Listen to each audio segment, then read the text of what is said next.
Hello बच्चों, कैसे हैं आप लोग। स्वागत करता हूं आप लोगों का फिजिक्स वाला फाउंडेशन यूट्यूब चैनल पर। स्प्रिंट बैच की फिजिक्स कक्षा में आप लोगों का स्वागत है। और आज हम लोग चैप्टर नंबर 8 मोशन के एनसीईआरटी के न्यूमेरिकल्स के लिए सिर्फ और सिर्फ डिमांड पर ये प्रैक्टिस सेशन लेकर के आए हैं। अदरवाइज मैंने हर लेक्चर के बीच में और बाद में एनसीईआरटी के क्वेश्चंस तो डिस्कस किए ही किए हैं, उससे ऊपर कुछ एनटीएससी, कुछ जेएसटीएससी, कुछ ओलंपियाड लेवल के क्वेश्चंस को भी हमने डिस्कस किया है। ठीक है, तो कोई बात नहीं, हम लोग फिर भी ये एक एनसीईआरटी को डेडिकेटेडली एक लेक्चर हम लेकर के आए हैं जिसमें सिर्फ और सिर्फ एनसीईआरटी के न्यूमेरिकल्स को डिस्कस करेंगे। और पिछले लेक्चर के जो चैलेंजर क्वेश्चंस थे जो काफी टफ रहे, मुझे लगता है ऐसा, ठीक है ना, बनाने, तो उसको हम बनाएंगे। तो आज एवरेज स्पीड, जो कि बहुत इंपॉर्टेंट टॉपिक है, इसके ऊपर क्वेश्चन बन जाता है। एनसीईआरटी के अंदर इस पर क्वेश्चन दिए गए हैं एवरेज स्पीड पर। ठीक है, उसका फॉर्मूला आपके सामने है, average speed is equal to total distance upon total time, है ना। तो फॉर्मूला शीट बच्चे मांगते हैं, सर फॉर्मूला शीट, ये रही फॉर्मूला शीट। इस चैप्टर के खत्म होने के बाद नोट्स में से नोट्स आपको फिजिक्स वाला की ऐप पर जरूर मिल जाएंगे, उसके अंदर भी फॉर्मूला शीट होगी और डेफिनेशंस सारी मिलेंगी, डेरिवेशंस सारी मिलेंगी। ठीक है, इस तरह के नोट्स हम जरूर अपलोड कर देंगे, लेकिन वो ऐप के अंदर होंगे। ठीक है, एक्सेलरेटेड मोशन, एक्सेलरेटेड मोशन का मतलब जहां जहां एक्सेलरेशन आ रही हो, देखो यहां एक्सेलरेशन आ रही है, यहां ए है, यहां ए है ना, ये तीन इक्वेशन ऑफ मोशन जो है, इनको भी आज कैसे अप्रोच करना है, कैसे आगे बढ़ना है, ये सब देखेंगे हम। ग्राफिकल रिप्रेजेंटेशन ऑफ मोशन पर भी कुछ एक आधा क्वेश्चन जरूर देखेंगे और सर्कुलर मोशन पर भी होगा क्वेश्चन। तो पहला क्वेश्चन अब्दुल, ये एनसीईआरटी का क्वेश्चन है, क्वेश्चन नंबर 3 है शायद एनसीईआरटी का, जहां तक मुझे ध्यान है। Abdul while driving to school computes the average speed, ये एवरेज स्पीड पर क्वेश्चन है, to be 20 kilometre per hour. on his return trip along the same route there is less traffic and the average speed is 30 kilometre per hour. what is the average speed for Abdul's trip? ठीक है, तो ये question को हम लोग फटाफट से solve करना स्टार्ट करते हैं। देखो बच्चे क्या कह रहा है, ये कह रहा है कि अपने घर से, होम से स्कूल जा रहा है अब्दुल, स्कूल जा रहा है। ठीक है, कितनी स्पीड से जा रहा है, तो जा रहा है भाई 20 किलोमीटर पर आवर की स्पीड से, है ना। वापस आ रहा है 30 किलोमीटर पर आवर की स्पीड से। ठीक है, जाना हुआ 20 से, आना हुआ 30 से। और ये पूछ रहा है आपसे एवरेज स्पीड निकालो। मुझे एक बार बताओ, एवरेज स्पीड का फॉर्मूला क्या होता है? एवरेज स्पीड का फॉर्मूला क्या होता है? एवरेज स्पीड का फॉर्मूला होता है total distance upon total time. हाँ या ना? Total distance travelled upon total time taken, यानी टोटल डिस्टेंस को टोटल टाइम से डिवाइड कर दें तो हमको एवरेज स्पीड मिल जाती है। हाँ या ना? तो हम लोग टोटल डिस्टेंस को यानी आने को और जाने को, जाने जाने वाला जो टाइम है, जाने जाने वाला जो डिस्टेंस है, उसको हम d1 ले लेते हैं, और आने वाला डिस्टेंस जो है उसको हम d2 ले लेते हैं। जाने वाले टाइम को हम t1 ले लेते हैं, आने वाले टाइम को हम t2 ले लेते हैं, जाने वाली स्पीड को हम s1 ले लेते हैं, आने वाली स्पीड को हम s2 ले लेते हैं। क्या दिक्कत है? क्या दिक्कत है बोलो? जाने जाने वाला सब 1 1 हो गया, आने आने वाला सब 2 2 हो गया। ठीक, अब इस एवरेज स्पीड के अंदर total distance upon total time अपने को करना है। बोले तो हमको क्या करना है, हमको जाने का डिस्टेंस और आने का डिस्टेंस जोड़ देना है, जाने का टाइम और आने का टाइम जोड़ देना है और दोनों को डिवाइड कर देना है। यानी हम लोग करेंगे d1 plus d2 upon t1 plus t2। क्या कहते हो, हाँ या ना? जाने जाने का डिस्टेंस और आने आने का डिस्टेंस क्या कर देना है, ऐड कर देना है। तो d1 प्लस d2 अपॉन में t1 प्लस t2। अब एक काम करो, हम लेट कर लेते हैं कि जितना जाने का डिस्टेंस है उतना आने का डिस्टेंस है, तो आपको दिख ही रहा है। तो हम क्यों ना लेट कर ले x, जाने का डिस्टेंस भी x और आने का डिस्टेंस भी x। क्या कहते हो? यहां देखो गिवन लिख रहा हूं, d1 को भी लेट किया x, d2 को भी लेट किया x। s1 कितना है बेटा हमारा? जाने की स्पीड कितनी है? जाने की स्पीड है 20 किलोमीटर पर आवर। आने की स्पीड कितनी है? आने की स्पीड है 30 किलोमीटर पर आवर। कम ट्रैफिक मिला, उसको कह रहा जल्दी पहुंच गया घर तक, तो आने की स्पीड उसकी 30 किलोमीटर पर आवर है। क्या आपके पास t1 t2 है? नहीं है, लेकिन d1 d2 तो है ना। d1 d2 तो है, लेकिन t1 t2 नहीं है। तो हम लोग क्या करेंगे, हम इस d1 s1 से t1 निकाल लेंगे और d2 s2 से t2 निकाल लेंगे। बोलो, हो सकता है कि नहीं हो सकता?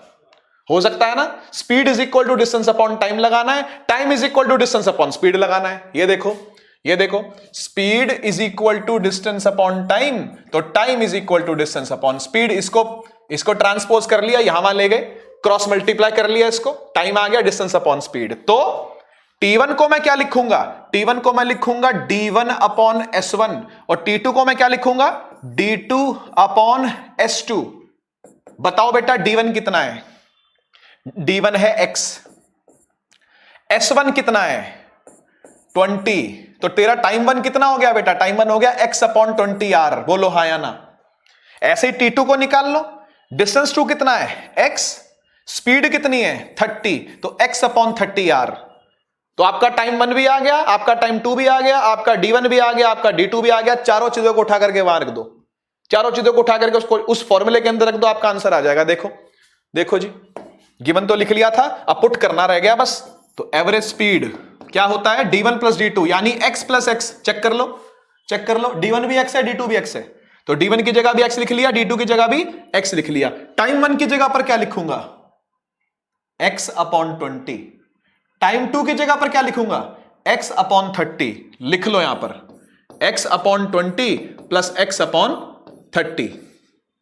अब इसको सॉल्व करना बच गया बस, है ना? अब तो मैथमेटिकल पोर्शन बच गया, तो ये तो कर लोगे, मैं कर देता हूं। X प्लस X हो जाएगा 2X, ठीक है। 30 20 का एलसीएम 60 है ना, 30 20 का एलसीएम 60, तो 23 जा 60, यहां 3x आ जाएगा, 32 जा 60, यहां 2x आ जाएगा, ठीक है। इतनी मैथमेटिक्स मैं मानता हूं आपको आती होगी, किस तरीके से एलसीएम लेकर के इस लोअर पार्ट को सॉल्व करना आपने डिनोमिनेटर को। अब एक बात बताओ, ऊपर 2x है, नीचे 3x प्लस 2x है, बोले तो 5x हो गया, ये ऐसा हो जाएगा। ये देखो, ऊपर 2x है, नीचे 5x अपॉन 60, और ये 60 जाकर के ऊपर मल्टीप्लाई हो जाएगा। बोलो हाँ या ना? है ना, 60 जाकर के, जो कि डिवाइड में ऊपर जाके मल्टीप्लाई हो जाएगा, तो ये हो जाएगा 2x मल्टीप्लाई बाय 60 और अपॉन में 5x। x से x कट गया, 5 1 जा 5, 5 12 जा 60, 12 पंजे 60 होता है ना, तो 12 दूनी 24 हो गया, ये 24 kilometre per hour average speed आ गई, एवरेज स्पीड आ गई। ये आपका आंसर है, ये आंसर है, ये पूरी ट्रिप की एवरेज स्पीड है, ये पूरी ट्रिप की एवरेज स्पीड है, ठीक है जी। स्क्रीनशॉट ले लो, चेक कर लो, खुद सॉल्व कर लो, आगे बढ़ते हैं। State which of the following situations are possible and give an example for each of these. ठीक है, एग्जांपल आप दोगे भाई, मैं आपको सिर्फ सिचुएशन समझाऊंगा, एग्जांपल आपने देना है इसका कमेंट के अंदर। कह रहा है एक ऑब्जेक्ट कांस्टेंट एक्सेलरेशन के साथ चल रहा है लेकिन वेलोसिटी 0 है। ऐसा कभी हो सकता है क्या? 0 वेलोसिटी होने का मतलब पता क्या होता है? रेस्ट। रेस्ट। क्या चीज रेस्ट पर होते हुए भी एक्सेलरेट कर सकती है क्या? है ऐसा हो सकता है कभी क्या? हो सकता है भाई, हो सकता है, ठीक है। एक्सेलरेट करने का मतलब वेलोसिटी का चेंज है ना, और यहां पर तो वेलोसिटी 0 है, यहां पर तो वेलोसिटी 0 है। कैसे समझ में आएगा ये? कैसे समझ में आएगा ये? देखो बच्चे, देखो, आप किसी चीज को ऊपर उछालो, आप किसी चीज को ऊपर उछालो, वो चीज ऊपर जाएगी जाएगी जाएगी, एक पॉइंट पर जाकर के वो रुक जाएगी और रुक करके फिर वापस नीचे आएगी। बोलो ऐसा होता है नहीं होता? किसी चीज को अगर मैं ऊपर उछालूं तो इस पॉइंट पर जाकर के, इस हाइट पर जाकर के वो क्या करेगी? वो रुक जाएगी, है ना, रुक के वापस नीचे आएगी। यहां से गई और बिना रुके नीचे आ नहीं सकती, उसको जाना पड़ेगा, अपनी डायरेक्शन चेंज करने के लिए उसको रुकना पड़ेगा एक पॉइंट पर आकर के, हाँ या ना? तो जाएगी, रुकेगी और आएगी। मुझे एक बात बताओ, जब ये इस हाइट पर होगी, अपनी मैक्स हाइट पर होगी, तब इसकी वेलोसिटी कितनी होगी? आंसर है 0, कोई वेलोसिटी नहीं होगी। लेकिन एक बात बताओ, क्या इस पॉइंट पर इस पर एक्सेलरेशन नहीं लग रही क्या? क्या इस पॉइंट पर इसको कोई नीचे नहीं खींच रहा क्या? क्या इस पॉइंट पर ग्रेविटी इसको नीचे नहीं खींच रही क्या? खींच रही है, यानी एक्सेलरेशन तो लग रही है यहां पर, और वो 9.8 लगती है। अगर आपने ग्रेविटेशन पढ़ा हुआ हो तो, अगर आपने ग्रेविटेशन पढ़ा हो तो आपको पता चलेगा कि वो एक्सेलरेशन g के बराबर लगती है। Acceleration is equal to g, और g कितना होता है? g होता है 9.8 मीटर पर सेकंड स्क्वायर। यानी वो चीज रुकी रहेगी ना, तो भी उसके ऊपर क्या लगती रहेगी? एक्सेलरेशन लगती रहेगी। ये समझना बड़ा कठिन है, विजुअलाइज करना बड़ा मुश्किल है ये, लेकिन ये सच्चाई है। ये सच्चाई है। फोर्स लगती है तो एक्सेलरेशन लगती है, इस पॉइंट पर एक्सेलरेशन है, बेशक से इसकी वेलोसिटी जीरो है। तो जीरो वेलोसिटी होते हुए भी कांस्टेंट एक्सेलरेशन लग रही है इसके ऊपर। समझने की कोशिश करना है इसको। सेकंड वाला देखो, an object moving in a certain direction with an acceleration in the perpendicular direction. Okay, कह रहा है एक ऑब्जेक्ट है, वो चल रहा है, किसी दिशा में चल रहा है, यानी कोई दिशा में उसकी वेलोसिटी है, लेकिन उसकी एक्सेलरेशन परपेंडिकुलर लग रही है। ऐसा हो सकता है क्या? ऐसा हो सकता है क्या? हो सकता है, ये भी पॉसिबल है। कैसे? यूनिफॉर्म सर्कुलर मोशन याद करो, इसका पिछला लेक्चर याद करो।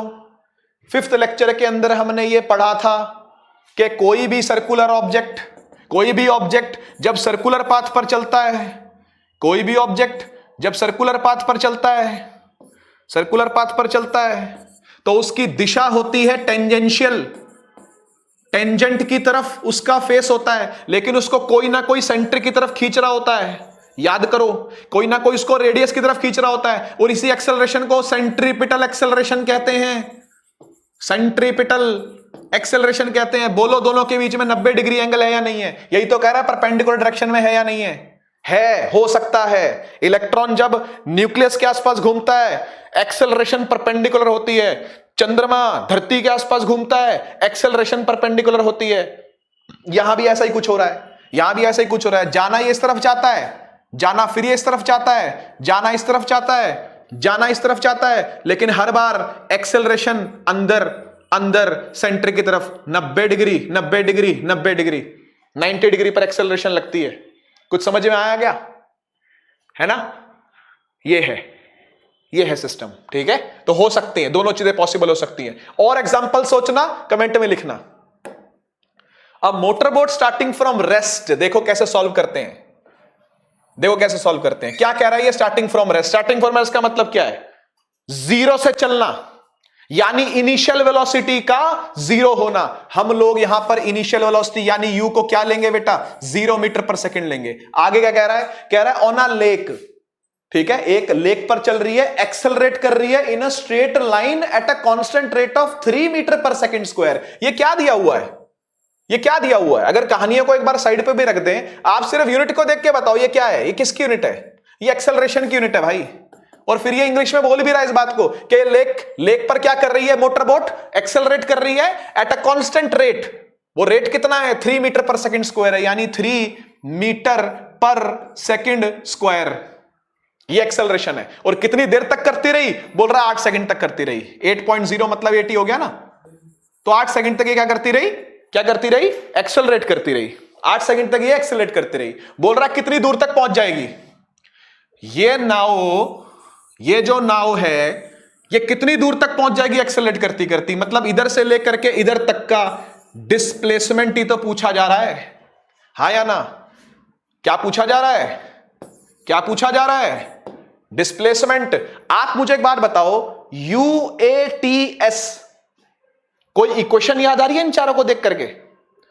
इन चारों को देख करके कोई इक्वेशन याद आ रही है? क्या मैं यहां पर V is equal to U plus AT लगाऊं? क्या मैं यहां पर S is equal to UT plus half AT square लगाऊं? हां, सेकेंड वाली इक्वेशन लगेगी यहां पर। ऐसे अप्रोच बनती है।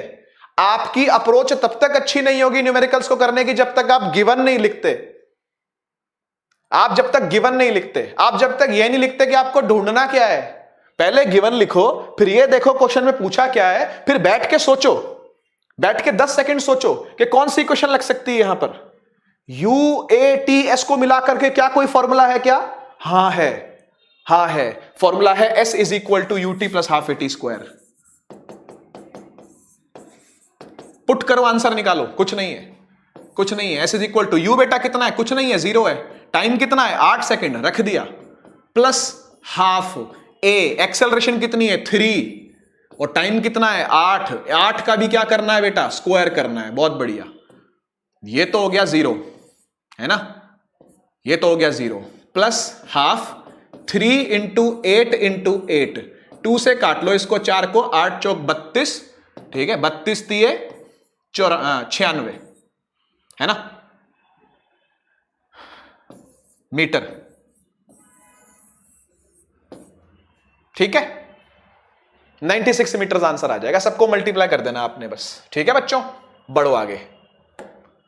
ट्रॉली, एक ट्रॉली है, while going down an inclined plane, एक इंक्लाइंड प्लेन से नीचे आ रही है, कोई दिक्कत नहीं, कहीं से भी आ रही हो, क्या फर्क पड़ता है, ठीक है, नीचे आ रही है, okay, has an acceleration of, acceleration दे रखी है इसकी डाउनवर्ड एक्सेलरेशन, इस तरफ एक्सेलरेट कर रही है तो डाउनवर्ड एक्सेलरेशन दे रखी है 2 सेंटीमीटर पर सेकंड स्क्वायर, 2 सेंटीमीटर पर second square. What will be its velocity 3 seconds after the start, after the start बोलते ही हम समझ गए कि इसने स्टार्टिंग में इसको 0 पे लिया है, अंग्रेजी से निकालना है इस चीजों को, समझ रहे हो, आफ्टर द स्टार्ट का मतलब क्या है, वो बताना चाहता है आपको, वो बताना चाहता है आपको कि स्टार्ट हुआ था, कभी ना कभी इसका स्टार्ट हुआ था, वो ये बताना चाहता है आपको, इसलिए उसने आफ्टर द स्टार्ट लिया, इसलिए इनिशियल वेलोसिटी क्या लेनी पड़ेगी, 0 लेनी पड़ेगी।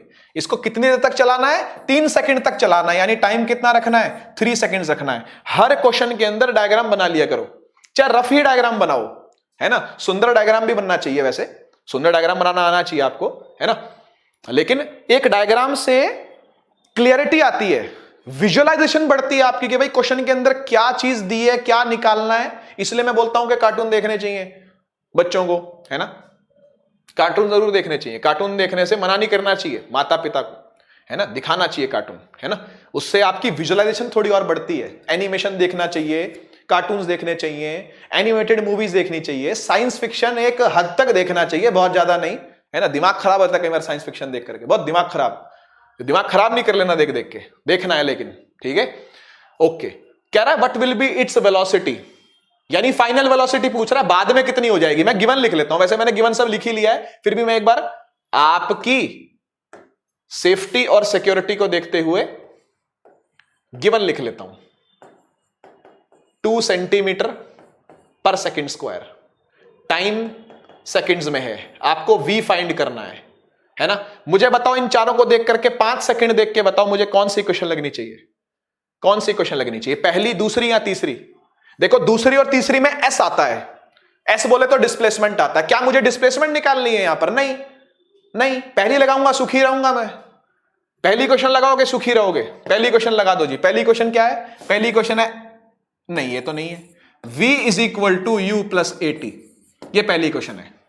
पुट करो आंसर निकालो, पुट करो आंसर निकालो, u को डालो 0, a कितना है, a 2 है, और टाइम कितना है, टाइम 3 सेकंड्स है, 3 सेकंड्स है, ठीक है ना, 3 सेकंड्स है। तो ये कितना आ गया बेटा, ये आ गया 3 2 6।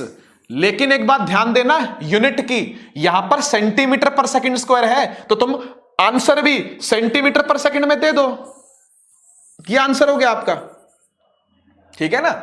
हिंदी में सवाल पूछे तो हिंदी में जवाब दो, इंग्लिश में सवाल पूछे तो इंग्लिश में जवाब दो। इसने सवाल ही पूछा सेंटीमीटर पर सेकंड स्क्वायर में, तो मैं आंसर भी उसको सेंटीमीटर पर सेकंड में ही दूंगा, जैसे को तैसा, है ना। टिट फॉर टैट करके आया करो क्वेश्चन में, क्वेश्चन सॉल्व करते हुए, ठीक है। बढ़ते हैं आगे।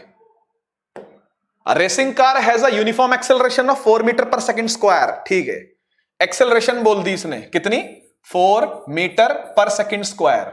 What distance will it cover, what distance will it cover, बोले डिस्प्लेसमेंट की बात कर रहा है कि कितना डिस्टेंस वो गाड़ी चल जाएगी आगे, है ना। तो डिस्प्लेसमेंट डिस्टेंस अपने लिए तो एक ही बात होती है।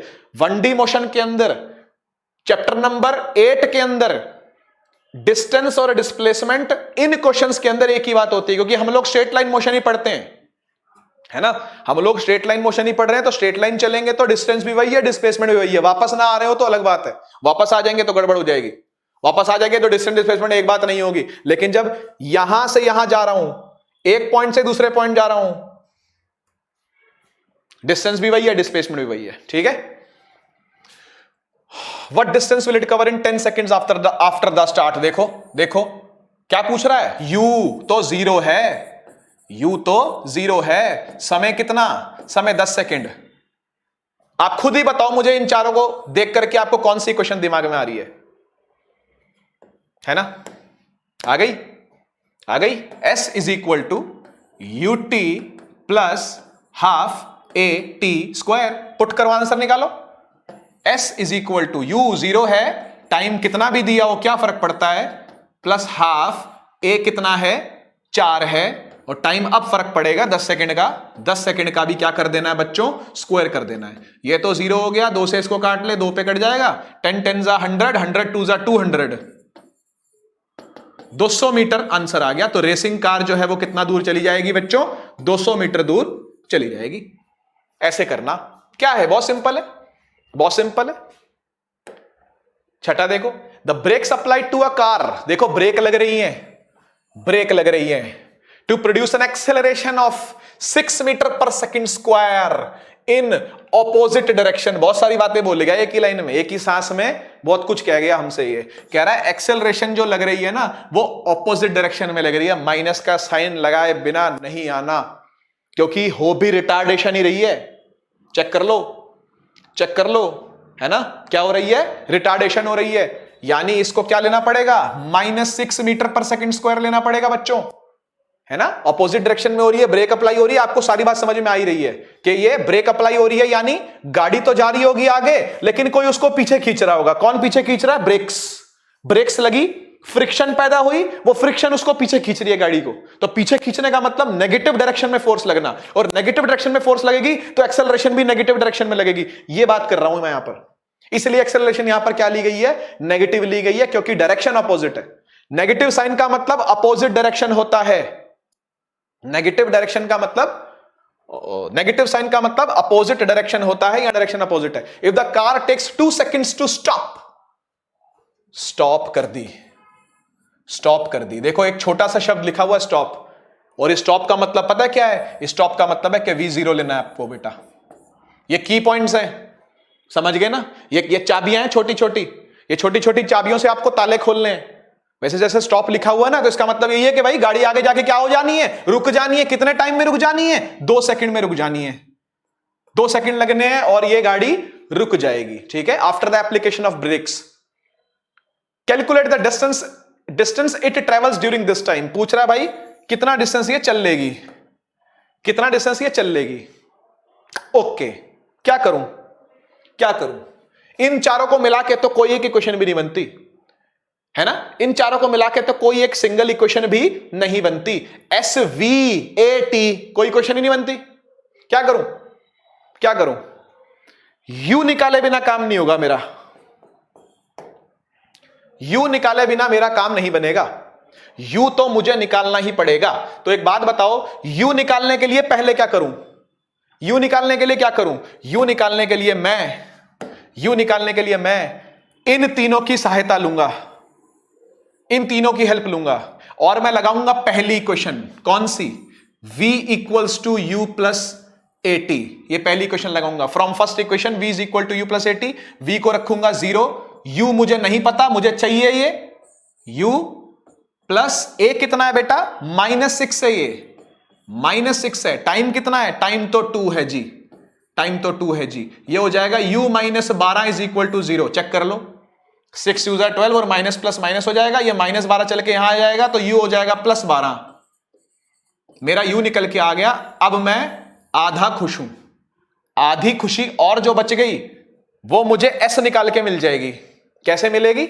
मैं लगाऊंगा S = UT + 1/2 AT²। वैसे मैं यहां पर चाहूं तो थर्ड इक्वेशन भी लगा सकता हूं, मैं यहां चाहूं तो थर्ड इक्वेशन भी लगा सकता हूं, उससे भी आंसर निकल जाएगा। तो आपकी मर्जी, आप थर्ड से करना चाहते हो थर्ड से कर दो, ठीक है? पुट करता हूं, आंसर निकालता हूं। S = बच्चों U कितना निकाला था? अभी 12 निकाला था ना, 12। टाइम कितना है मेरे बच्चे? 2 सेकंड है, 2 सेकंड है, प्लस 1/2। एक्सेलरेशन कितनी है?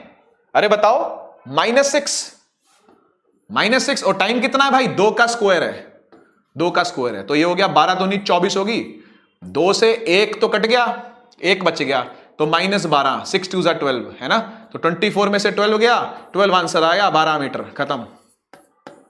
इतना चल जाएगी गाड़ी रुकने से पहले। ये आंसर है, ये आंसर है। सॉल्व करना है इसको खुद से, ठीक है? देखने के बाद सॉल्यूशन देख भी लिया हो तो भी वापस आकर के इसको सॉल्व करना। अप्रोच सीखो, क्वेश्चन का नहीं रट्टा मारना, अप्रोच सीखो। अप्रोच किस तरीके से बढ़ना है क्वेश्चन के अंदर, ठीक है? किस तरीके से क्वेश्चन में से खोद खोद करके चीजें निकालनी है, ठीक है? उस जील के साथ काम करो। A ball is gently dropped from a height of 20 metre. देखो बच्चों, ये क्वेश्चन तो फ्री फॉल का है, ये क्वेश्चन तो है फ्री फॉल का, लेकिन फ्री फॉल को हम लोग ग्रेविटेशन के अंदर डिस्कस करेंगे, ठीक है? इन ग्रेविटेशन। तो अभी के लिए क्या, अभी के लिए क्या? अभी के लिए ये कि चीजें गिवन है, हम इसको मोशन की इक्वेशंस के हिसाब से ही देखेंगे, ठीक है, मोशन की इक्वेशंस के हिसाब से इसको डील करेंगे। ओके, एक बॉल है जिसको जेंटली ड्रॉप किया गया है। बेटा जेंटली ड्रॉप करने का मतलब जानते हो क्या है? ये कोई बताएगा नहीं, लेकिन जेंटली ड्रॉप करने का मतलब ये होता है कि आपने चीज को रिलीज कर दिया, रिलीज करा है उसको पटक के नहीं मारा नीचे। आपने उस चीज को पटकना नहीं है, आपने उस चीज को वेलोसिटी नहीं देनी नीचे की तरफ, आपने उसको छोड़ देना है, आपने उसको छोड़ देना है, ठीक है, उसको रिलीज कर देना है आपने। आप उसको जैसे ही रिलीज करोगे ना, आप उसको जैसे ही उसको रिलीज करोगे, आप उसको जैसे ही रिलीज करोगे वैसे ही वो जीरो वेलोसिटी से जाएगा नीचे, मतलब वो जीरो वेलोसिटी से आपके हाथ से छूटेगी, उसके बाद उसकी वेलोसिटी बढ़ती जाएगी। समझ लेना इस बात को। आप जैसे ही उसको छोड़ोगे उस टाइम पर उसकी वेलोसिटी क्या होगी? जीरो, क्योंकि आपके हाथ की वेलोसिटी भी क्या है? जीरो।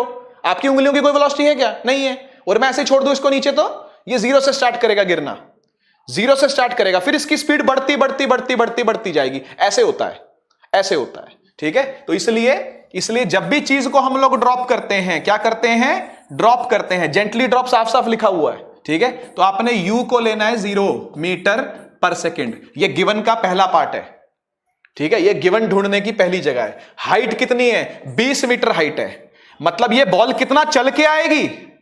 ये बॉल कितना चल के आएगी? ये बॉल चल के आएगी 20 मीटर। बोलो हां या ना। ये बॉल कितना चल के आएगी? 20 मीटर, यानी इसकी डिस्प्लेसमेंट कितनी होने वाली है? 20 मीटर। अरे डिस्प्लेसमेंट ऐसे थोड़ी होती है, ऐसे भी हो सकती है, ऐसे भी हो सकती है, पीछे भी, आगे भी, इधर भी, हर तरफ डिस्प्लेसमेंट हो सकती है। तो इसकी गिरने वाली डिस्प्लेसमेंट है, ठीक है। जितनी हाइट ये कवर करके नीचे आएगी, जितना डिस्टेंस ये कवर करके नीचे आएगी, वो इसकी डिस्प्लेसमेंट हो गई। तो मैं इसकी डिस्प्लेसमेंट को क्या लिख सकता हूं? 20 मीटर। आगे कह रहा है उसकी वेलोसिटी इंक्रीज कर रही है uniformly at the rate of 10 metre per second square. ये क्या दिया हुआ है? ये क्या दिया हुआ है? ये क्या दिया हुआ है? ये दिया हुआ एक्सेलरेशन। ये क्या दिया हुआ है? ये दिया हुआ एक्सेलरेशन। कितना 10 मीटर पर सेकेंड स्क्वायर, ये एक्सेलरेशन दी हुई है। तो u हो गया, s हो गया, a हो गया। क्या पूछ रहा है? कह रहा है with what velocity will it strike the ground, मतलब जब ये ग्राउंड पर गिरेगी, धम से, धड़ाम से ग्राउंड पे गिरेगी, तो इसकी स्पीड कितनी होगी? इसकी v कितनी होगी?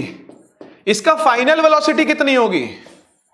v पूछ रहा है आपसे, v पूछ रहा है आपसे। और भी कुछ पूछ रहा है, कह रहा है at what time will it strike the ground, मतलब छोड़ने के कितने देर बाद गिरेगी। टाइम भी पूछ लिया, तो टाइम भी पूछ रहा है, खाली फाइनल वेलोसिटी ही नहीं पूछ रहा, टाइम भी पूछ रहा है, दोनों आइटम पूछ रहा है आपसे ये। तो क्या करने का? सोचने का कि भाई कौन सी क्वेश्चन लगाएं कि हमारा v निकल के आ जाए। पहले v की बात कर लेते हैं, चलो कौन सी क्वेश्चन लगाए कि हमारा v निकल के आ जाए। आजा बेटा बताऊं। हम लगाएंगे यहां पर थर्ड इक्वेशन। क्यों? u है, s है, a है, v है। कौन सी क्वेश्चन है ऐसी? ये वाली क्वेश्चन है 2as is equal to V square minus U square. ऐसे अप्रोच बनेगी। पहले तो तीनों इक्वेशन आपको याद होनी चाहिए, तीनों इक्वेशन में कौन कौन आता है और कौन कौन नहीं आता, ये भी आपको पता होना चाहिए। जैसे यहां पर टाइम नहीं आता, तो टाइम निकालने के लिए मैं ये थोड़ी लगाऊंगा। टाइम निकालना चाहता हूं तो ये थोड़ी लगा सकता हूं मैं। टाइम है ही नहीं तो कहां से? भाई जिस घर जाना नहीं है ना, उसकी गली देख के क्या फायदा? जिस मंजिल तक आपको पहुंचना है नहीं, वो रास्ता देख के क्या फायदा? तो ये रास्ता देखूंगा ही नहीं मैं, क्योंकि मुझे टाइम नहीं चाहिए। मुझे क्या चाहिए? वेलोसिटी चाहिए। तो वेलोसिटी चाहिए थी, इसलिए मैंने ये वाली क्वेश्चन लगाई है। अब u, s, a और v चारों चीजें हैं। u, s, a और v रख के आंसर निकालना है, बस रख के आंसर निकालना है। 2 इंटू एक्सेलरेशन है 10, डिस्प्लेसमेंट है 20, बस रखे जा रहा हूं। और क्या कर रहा हूं मैं? रखे जा रहा हूं। फाइनल वेलोसिटी नहीं पता, वही तो निकालनी है। इनिशियल वेलोसिटी 0 है, जेंटली ड्रॉप किया गया था, याद करो। खत्म। 2 2 जा 4, 400 is equal to V square minus 0 square. तो 0 स्क्वायर वैसे ही खत्म हो गया, यहां से v आ गया रूट 400। और रूट सॉल्व करना सीख लो बच्चों, सीख लो, बहुत काम आता है। इसके बिना फिजिक्स के क्वेश्चन कैसे करोगे आप? रूट सॉल्व करना नहीं आता आपको, कैसे बात बनेगी बताओ? ठीक है, तो रूट सॉल्व करना आपको आना चाहिए, रूट सॉल्व करना आना चाहिए। टाइम निकालना है अब आपको, हमको, ठीक है ना। वेलोसिटी निकल चुकी है, टाइम निकालना है। अब तो कोई भी लगा दे, जो वो इक्वेशन जिसमें टाइम आता हो। पहली लगा लेता हूं मैं, पहली बहुत सिंपल इक्वेशन है, v is equal to U plus AT. तो पहली इक्वेशन में लगा लेता हूं v is equal to U plus AT, और उससे टाइम निकल जाएगा।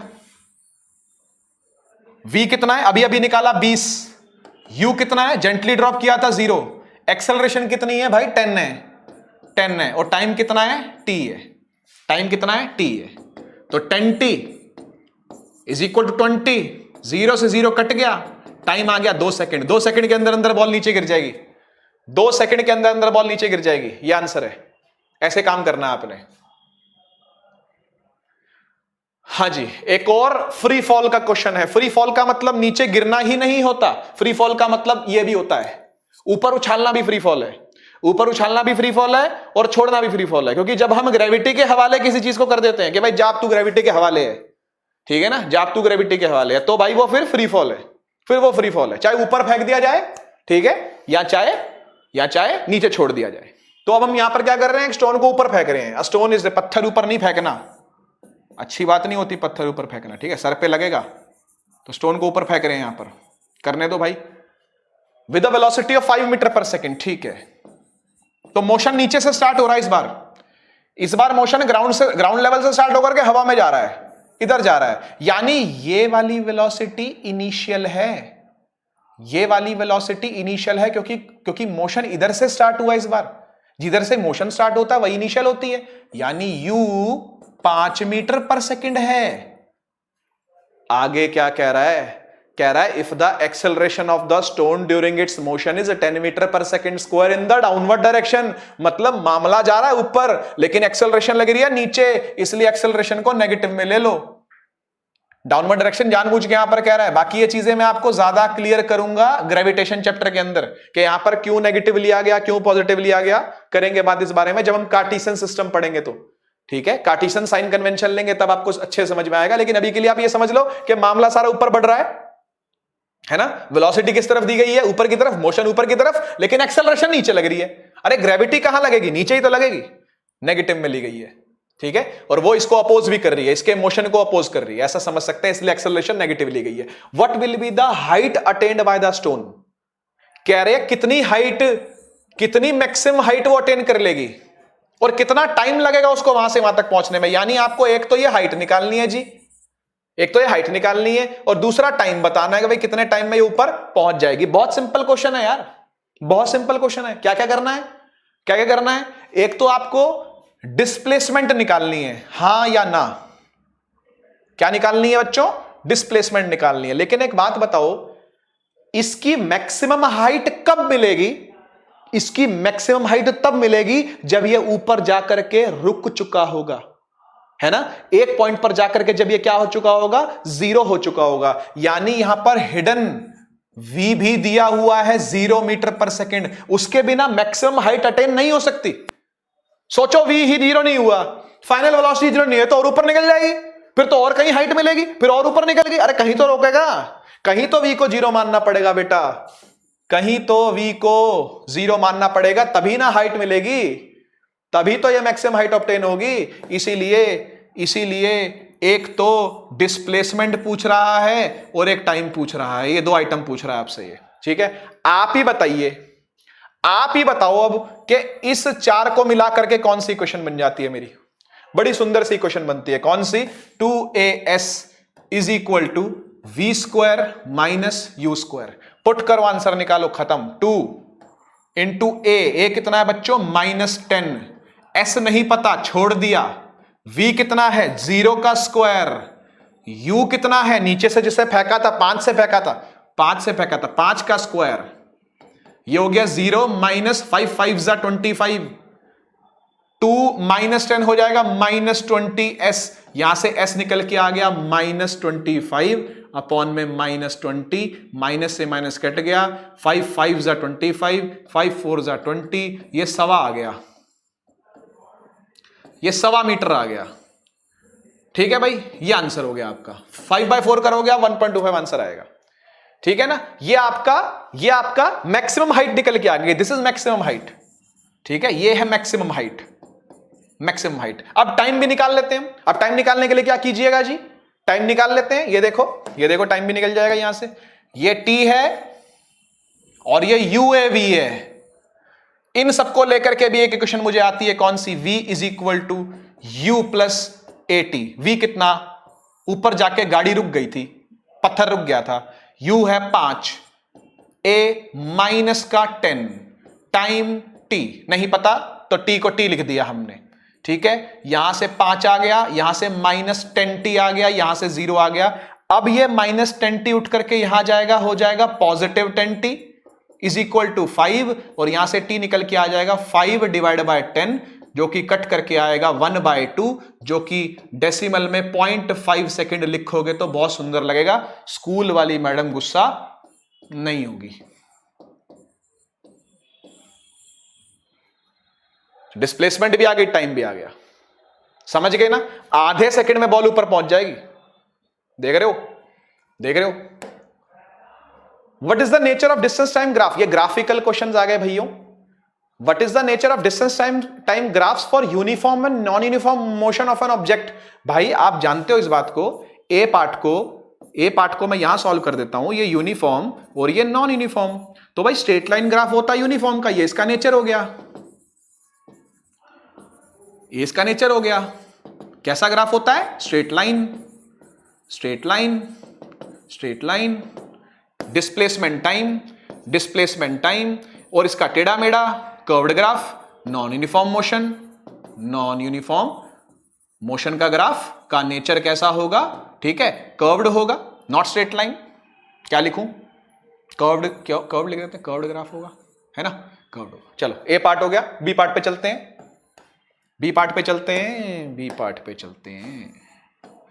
क्या कह रहा है B part, what can you say about the motion of an object whose distance time graph is a straight line parallel to the time axis.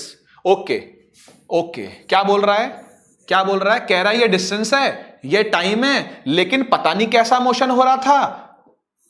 Parallel line बनी time axis के साथ, straight line parallel to the time axis. ये कैसा motion है, answer ये कि ये motion ही नहीं है, ये तो रेस्ट है। समय बढ़ता जा रहा है, टाइम बढ़ता जा रहा है, लेकिन डिस्टेंस वहीं अटक गया है। 20 मीटर, 20 ही मीटर,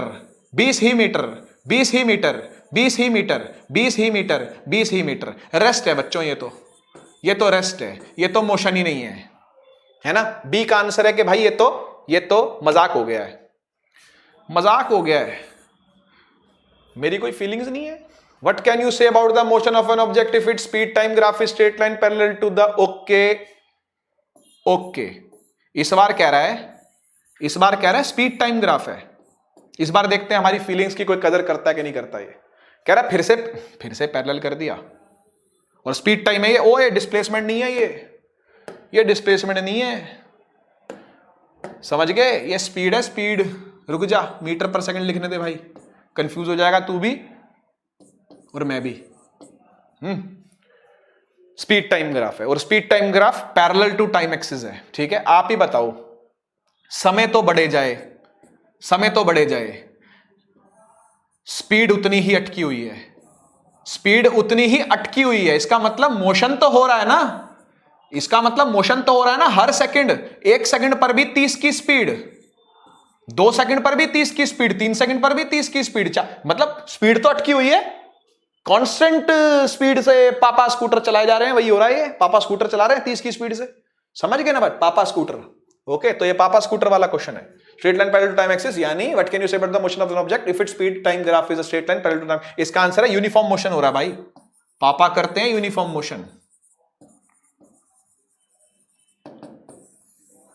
ठीक है। तो इस ग्राफ के बारे में हम ये कह सकते हैं, ठीक है, हम एक्सपर्ट ओपिनियन ये दे सकते हैं अपनी कि भाई ये यूनिफॉर्म मोशन का ग्राफ है। चौथा, what is the quantity which is measured by the area occupied below the velocity time graph. Okay, ये अच्छा क्वेश्चन पूछा इसने। कह रहा है भाई वेलोसिटी टाइम ग्राफ है, ग्राफिकल वाला लेक्चर आपको देखना पड़ेगा, ग्राफिकल रिप्रेजेंटेशन ऑफ मोशन वाला, तभी आप समझ पाओगे सारी बातें मैं क्या कर रहा हूं। नहीं तो ये सारी बातें काले अक्षर तो नहीं है, रंग बिरंगे अक्षर हो जाएंगे, भैंस बराबर आपके लिए, समझ गए। इसलिए वो देखना पड़ेगा आपको। अब वेलोसिटी टाइम ग्राफ का एरिया अंडर कर्व मांग रहा है, ये मांग रहा है, और हम जानते हैं कि जब भी एरिया निकलता है दो एक्सिस को मल्टीप्लाई किया जाता है, y को x से मल्टीप्लाई करते हैं, y को x से मल्टीप्लाई करने का मतलब है वेलोसिटी और टाइम को मल्टीप्लाई करते हैं, वेलोसिटी टाइम को मल्टीप्लाई करते हैं तो हमको क्या मिलती है? डिस्प्लेसमेंट। वेलोसिटी टाइम मल्टीप्लाई होता है तो क्या मिलती है? डिस्प्लेसमेंट। ठीक है, तो आप जब इन दोनों को इनटू करोगे यानी इसका एरिया निकालोगे तो आपको क्या मिलेगी? डिस्प्लेसमेंट। ये इसका आंसर है। ठीक है, डी पार्ट का आंसर है ये। ओके, समझ लेना बच्चों। चैलेंजर क्वेश्चंस आ गए भाई, यूनिफॉर्म सर्कुलर मोशन वाले लेक्चर से आ गए ये 3 के 3 उठ करके। कह रहा है एक बॉडी है जिसका मास m है जो कि एक सर्कुलर पाथ पर चल रही है जिसकी रेडियस r है। After half a round what is the magnitude of change in momentum of the body. ठीक है, ऐसा मान लेते हैं कि उसकी स्पीड कुछ v दे रखी है, moving on a circular path of radius r with v velocity. उसके बिना तो बात नहीं बनेगी ना, मोमेंटम कैसे निकलेगा? With v velocity. ठीक है, वैसे मोमेंटम क्या होता है ये नेक्स्ट चैप्टर के अंदर आप ज्यादा अच्छा समझ पाओगे, लेकिन कोई बात नहीं, कोशिश करो समझने की। आप एक सर्कुलर पाथ पर हो, एक सर्कुलर पाथ पर हो और कह रहा है कि आधा सर्कुलर पाथ घूम लिया, मतलब फिलहाल अभी इधर था m मास का ऑब्जेक्ट v वेलोसिटी से चल रहा था, आधा चक्कर मारने के बाद यही भाई साहब यहां आ चुके होंगे। क्या कहते हो? क्या कहते हो? अभी ऑब्जेक्ट वहां था, वेलोसिटी v थी, यहां ऑब्जेक्ट आ गया, वेलोसिटी -v होगी, v नहीं होगी, दिशा बदल रही है। तो वेलोसिटी भी तो वेक्टर क्वांटिटी है, तो वेलोसिटी की भी तो दिशा बदली है। अगर उधर वेलोसिटी v तो इधर वेलोसिटी -v। ठीक है, और मोमेंटम क्या होता है? मोमेंटम होता है मास मल्टीप्लाई बाय वेलोसिटी। ठीक है, मोमेंटम होता है, अब इनिशियल मोमेंटम होगा तो ये दोनों होंगे मास मल्टीप्लाई बाय वेलोसिटी, और फाइनल मोमेंटम होगा तो ये होगा -mv। ठीक है, क्योंकि m और v नहीं मल्टीप्लाई हो रहा है, m और -v मल्टीप्लाई हो रहा है। तो अब ये पूछ रहा है आपसे कि चेंज इन मोमेंटम निकालिए, है ना। वैसे ये क्वेश्चन फोर्स से जुड़ा हुआ क्वेश्चन है, और मैंने आपसे ये बात उस लेक्चर में भी कही थी, सर्कुलर मोशन वाले लेक्चर में भी कही थी कि अब बातें जो है ना वो फोर्स में घुसती हैं, है ना। ये नहीं है कि मोशन से जंप लगा के फोर्स में जाओगे, मोशन के साथ साथ ही फोर्स भी स्टार्ट हो जाता है, मोशन के सर्कुलर मोशन के अंदर ही फोर्स स्टार्ट भी हो जाता है। तो फोर्स स्टार्ट हो चुका है, क्योंकि मैं आपसे acceleration, centripetal force, centripetal acceleration की बातें पिछले लेक्चर में कर ही रहा था, तो मोमेंटम की बातें भी करनी पड़ेगी। अब चेंज इन मोमेंटम का मतलब होता है डेल्टा पी। डेल्टा पी ये चेंज का साइन होता है, चेंज का सिंबल होता है डेल्टा पी, और इसका मतलब होता है momentum final minus momentum initial. Momentum final है -mv, मोमेंटम इनिशियल है mv, लेकिन यहां पर माइनस का साइन होने के चक्कर में -mv हो जाएगा -2mv। ये क्वेश्चन एनटीएससी का है, ये क्वेश्चन जीएसटीएससी लेवल का है, ओलंपियाड लेवल का है, एनसीईआरटी लेवल का नहीं है। कोई बात नहीं, तो क्या हुआ? तो क्या हुआ? कॉन्सेप्ट नहीं सीखना क्या? कॉन्सेप्ट नहीं सीखना क्या? तो क्या हो गया? पहले पार्टिकल ऐसे था, आधा चक्कर मार करके पार्टिकल यहां आ गया, पहले इधर देख रहा था, अब ऐसे चक्कर मार के इधर देख रहा है। ठीक है, तो चेंज इन मोमेंटम निकालना है आपने उसका चेंज इन मोमेंटम निकालना, तो वो -2mv आएगा। ठीक है, -2mv। और अगर वो आपसे ये पूछे सिर्फ मैग्नीट्यूड बताओ तो 2mv, माइनस का साइन तो डायरेक्शन के लिए आता है, माइनस का साइन तो डायरेक्शन के लिए आता है, तो सिर्फ 2mv आंसर हो गया इसका।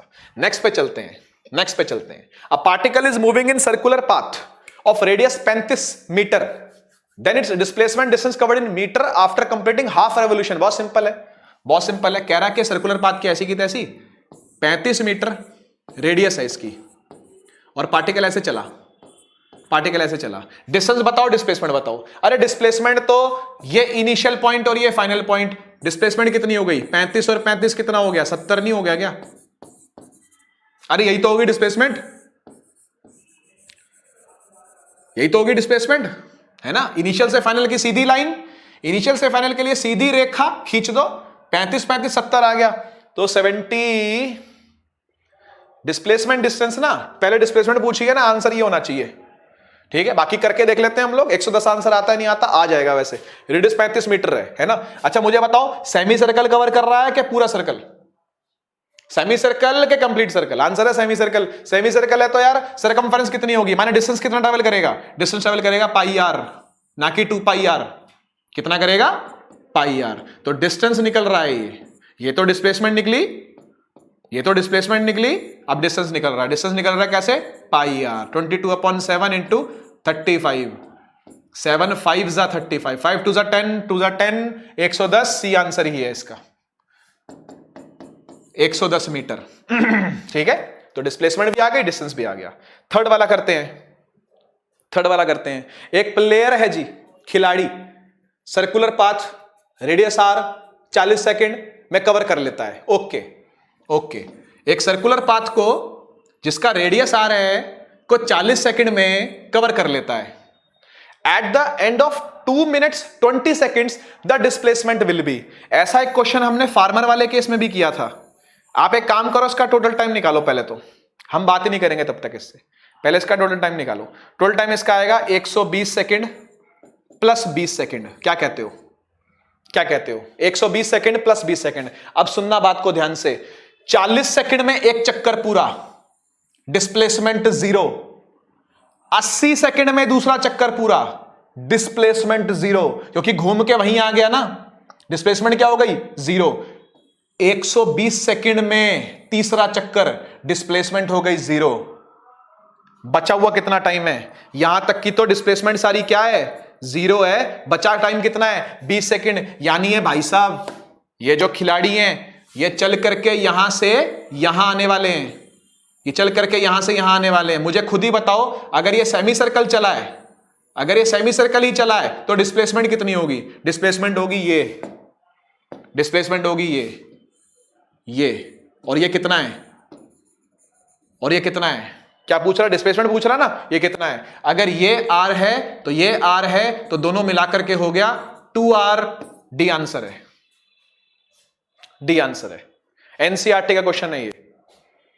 ठीक है बच्चों, तो हमने खूब क्वेश्चन एनसीईआरटी के डिस्कस करे आज, है ना। तो उम्मीद करता हूं आप लोगों को अप्रोच बनाना आ गया होगा। देखो क्वेश्चन की तो भरमार है, फिजिक्स के अंदर क्वेश्चन कभी खत्म नहीं हो सकते, कभी नहीं। जैसे मैथ्स है वैसी फिजिक्स है यार, आपने देख ही लिया है ना। जैसी मैथ्स है वैसी फिजिक्स है, तो क्वेश्चन तो कभी खत्म नहीं होने वाला, लेकिन कॉन्सेप्ट का एक दायरा है, कॉन्सेप्ट्स का एक कंस्ट्रेंट है ना। उस कॉन्सेप्ट से रिलेटेड हमने सारे न्यूमेरिकल लगभग कर लिए हैं। एवरेज स्पीड बोलो तो एवरेज स्पीड के कर लिए हैं, इक्वेशंस ऑफ मोशन के बोलो इक्वेशंस ऑफ मोशन के कर लिए हैं, सर्कुलर मोशन के बोलो कर लिए हैं, ग्राफिकल मोशन के बोलो कर लिए हैं। ठीक है, कॉन्सेप्ट जितना हो सके उतना उस पर पक्का करने पर उसको जोर दो। और उसको पक्का कैसे कर पाओगे? उसको पक्का कर पाओगे अपनी प्रैक्टिस से।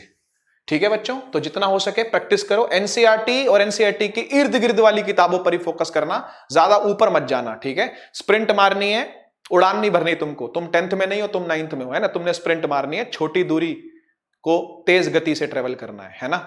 चलो मिलते हैं अगली बार अगले chapter force and laws of motion के साथ। ठीक है, थैंक यू सो मच।